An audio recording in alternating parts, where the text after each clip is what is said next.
leading up to his crucifixion and resurrection.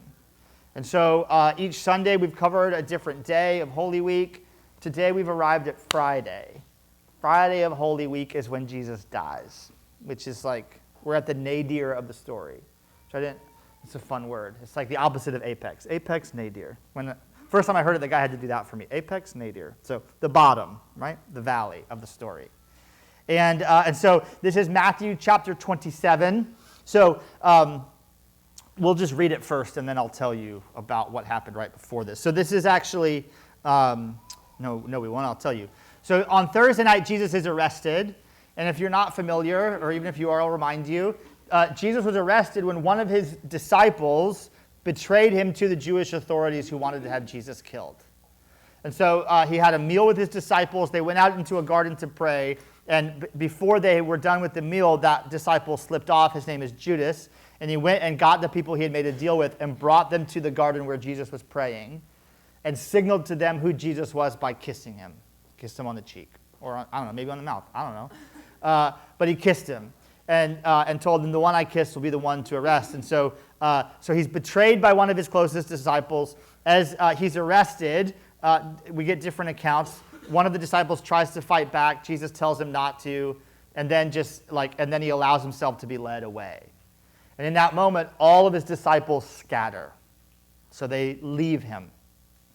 Peter follows behind. Peter is like the most, audacious of the disciples. And during Jesus' sham trial in the home of the high priest, 3 times someone says to Peter, "Aren't you one of Jesus' disciples?" He says, "No, I don't know the guy." Right? And I was thinking about that as I was rereading that story this week. I was like, Peter was maybe 50 feet away from Jesus. I wonder if he heard that. He certainly knew what was happening, right? So I think in that moment, Jesus knows he's being abandoned by everyone close to him. I don't think he's surprised, but it still kind of stinks.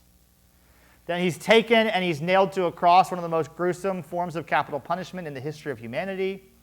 And we're going to read the verses here that are the moment of his passing.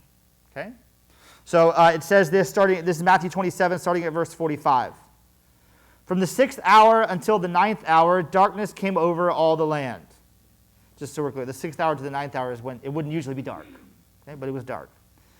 About the 9th hour, Jesus cried out in a loud voice, "Eloi, Eloi, lama sabachthani," which means, my God, why have you forsaken me?"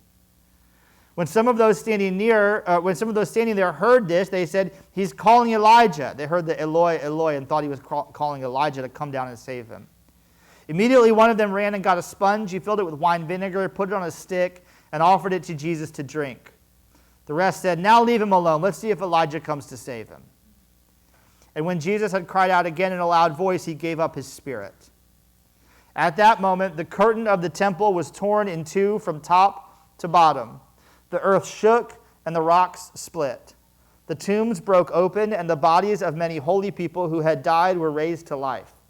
They came out of the tombs, and after Jesus' resurrection, they went into the holy city and appeared to many people. I'm thinking these are like resurrected people, not zombies. Okay? Just if you're conjuring an image for yourself. When the centurion and those with him who were guarding Jesus saw the earthquake and all that had happened, they were terrified and exclaimed, "Surely he was the Son of God." So this is the moment. Again, we're covering Holy Week day by day, and now we've come to Friday. As we've been reading this story, we are following Jesus on his pilgrimage. He's going to do what he's called to do, and now he's come to this moment, right? Jesus has been abandoned by all of his friends and feels completely alone in his pain. And so in the moment when perhaps he felt most alone and most terrified, he cries out to God. He says, my God, why have you forsaken me?" This is one of those mysteries of the Trinity, is that Jesus is God and the Creator is God. And they're both God, but they talk to each other. It's weird. But we see it in this moment where Jesus says, my God, why have you forsaken me?" that story I shared earlier, like I was kind of feeling that way like earlier this week. I was like, my God, why does it have to be this way? I'm rarely saying, I'm rarely praying the prayer, why have you forsaken me? But there are a lot of times in my difficulty, I feel very, very alone. And I was realizing that this week, like, that like the spots in my life lately where I'm most scared, I feel like there's nobody who can help me. Like the spots in my life where I'm most worried, it's because I feel alone. It's because I feel isolated. It's because I feel like I have to do it all myself. I think life gets hardest when we feel all alone. In the moments that we feel alone is when we feel the most hopeless, right? I think like for each of us, I believe there's a road that is ours to walk. And like there is a thing or things, there's a life that is yours to live. And I think just like in the journey of Jesus, in your journey, there are these moments where you pass through a very narrow point where like there's stuff that's yours to do that only you can do. And it's in those moments where we can tend to feel very, very alone. There's a road that's ours, there's a road that's yours to walk, and even if people are walking with you, like you have people around you, there are moments when you feel like you're doing it all yourself. And I don't think that's a wrong way to feel. You feel like you're all alone. In the last year, I've walked with two people I know as they knowingly approach death. And I was thinking about them as I thought about this. Because I think there are moments in our life, like when I'm not actually afraid I'm going to die, but I do feel completely alone. But also, these people that I was ministering to as they were approaching death, I think what they were most afraid of was the fact that like this was a thing that they had to go through by themselves. Like, and they didn't know how to do it or what was going to happen or what was going to be on the other side, and they were scared. And you're like, yeah, you should be scared. Like, fear is an appropriate thing to feel in that moment, right? Life gets the hardest when we feel all alone.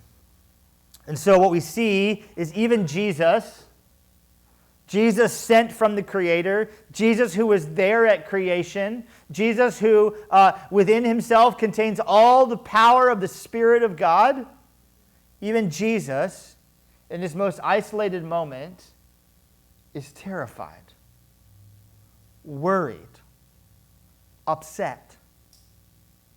And he cries out, my God, why have you forsaken me?" A lot of people read these accounts in the Gospels and they say, in that moment God hated Jesus so much that he left him. No. I'll just say no. Jesus, it wasn't that God had actually forsaken Jesus, it's that Jesus felt all alone. God is Jesus. Okay? And in fact, in that moment when he felt all alone, he was quoting Scripture. So, not even was God not with him, Jesus knew how to run to God by turning to the Scriptures. So he's quoting Psalm 22. My God, why have you forsaken me? Why are you so far from saving me, so far from the words of my groaning?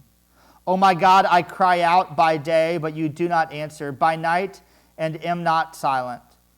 Yet you are enthroned as the Holy One. You are the praise of Israel. In you our fathers put their trust. They trusted and you delivered them. They cried to you and were saved. In you they trusted and were not disappointed. It goes on. So, does anybody know any hymns? Anybody grow up singing hymns? Raise your hand if you grew up singing hymns. Okay. There are some of those. Often you name a hymn by its first line, right? So, like, the title of the hymn is just its first line, probably because it didn't have a title. Then they put it in a hymn. They're like, we got to have a title. So they just take the first line, make it the title, right? That's kind of what I think Jesus is doing here. I don't think he's just saying, God, why have you left me here? I think he's saying, my God, why have you forsaken me? Why are you so far from saving me, so far from the words of my groaning? I think he's also saying, yet you are enthroned as the Holy One. You are the praise of Israel. In you our fathers put their trust. They trusted and you delivered them. I think in his moment of his greatest fear, in Jesus' moment of his greatest isolation, he's declaring that even in that moment, God still has the power to save, and God will save. In that moment, Jesus is turning to the truth of the Scriptures to remind himself and all those around him that even though it looks like he's at his lowest point, God's power still sits on the throne and will deliver Jesus in every moment. Even in his trouble, Jesus cries out to God. Most Psalms are attributed to King David. This one in particular, most people, I did a quick Google this morning, figure is a Psalm of David. David had lots of troubles, many of them of his own making. And so this is a Psalm of David. Also in the Midrash, which is like a Jewish commentary on the Old Testament scriptures, there's a rabbi who says, maybe it's a Psalm of Esther. Esther was a Jewish person during the exile when the Israelites were living in a different country called Babylon, and there had been an edict to eradicate all the Jewish people. She was married to the king. She was a queen. He didn't know she was Jewish. It's weird. You should read it. And so she walks into his throne room without being asked, which is like enough that he could just kill her on the spot. So she walks into his throne room to do what is hers to do, which is to speak up for the Israelites and keep them from being eradicated. That this one rabbi says, I think this was a Psalm of Esther as she walked into the throne room. Now, whether it's Esther's psalm or not, this is what I mean about, like, there are times when if you know a verse from the book of Esther, it's for such a time as this. Perhaps God put you here for such a time as this. I think there are moments for each of us where there are things we are called to do. There's a person we're called to be. And in that moment, when it falls to us to step into the identity that we've been given, we can start to say, my God, why have you forsaken me? In this passage in Matthew where Jesus cries out to God, him saying, my God, why have you forsaken me? God has not forsaken him. Jesus just feels like he has. How do I know God's not forsaken him? Because what happens next? There's an earthquake and the dead are raised. Like, if God's not present, that's not happening, okay? And so, and it says that the curtain in the temple was torn from top to bottom. This is a curtain that's in the temple that separates the holy place from the most holy place. So, like the holy place, nobody could go but the priests. The most holy place, nobody could go but the high priest one day a year. And that one day a year when he went in, sometimes like there's a tradition that says that what they would do is they would tie a rope to his ankle with a bell on it, so that if he died in the most holy place, they could pull him out without having to go in, because nobody should go in there. Right? So through the history of the Jewish people, there's this curtain that says, nobody go in there because that's where God is. You can't go in there.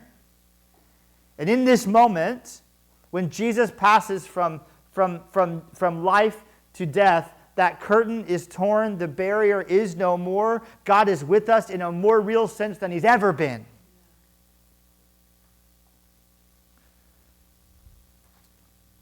God is with him. You know how I really know God is with him? Because when the centurion and those with him who were guarding Jesus saw the earthquake and all that had happened, they were terrified and exclaimed, surely he was the Son of God. They're overcome with a conviction that Jesus is from heaven. God is with him.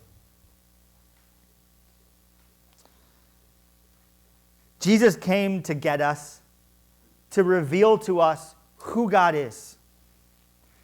Jesus also came to reveal to us what it looks like to be a person who is 100% subject to the Spirit of God.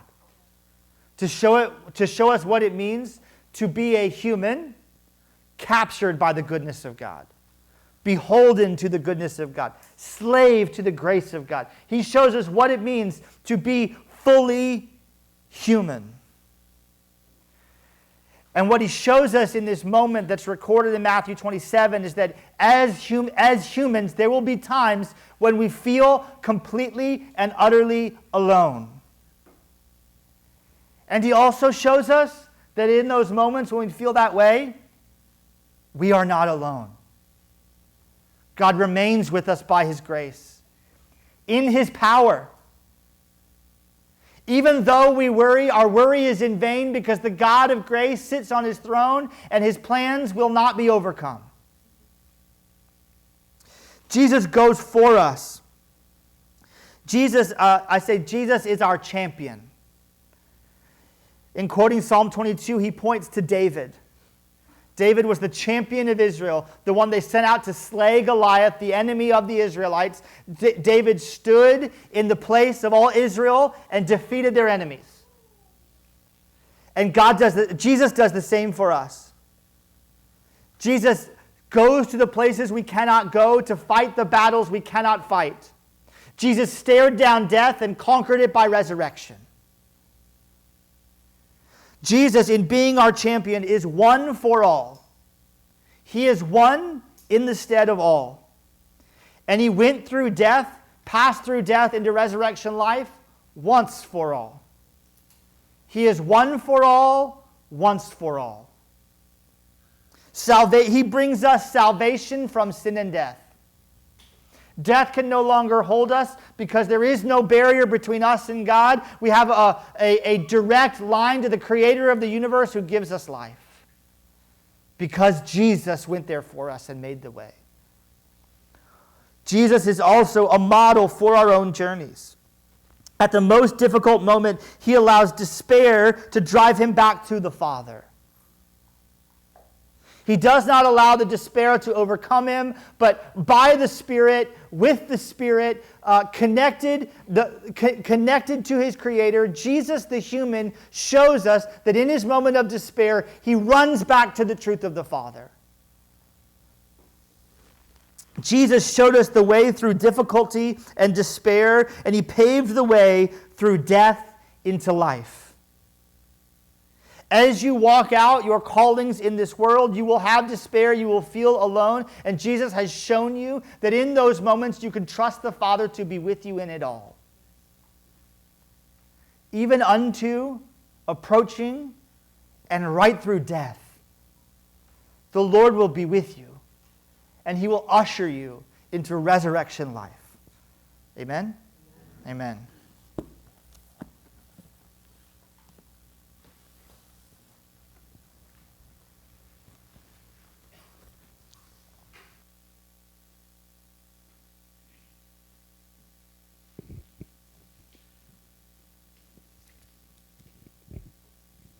We're going to move into a moment of reflection and then song.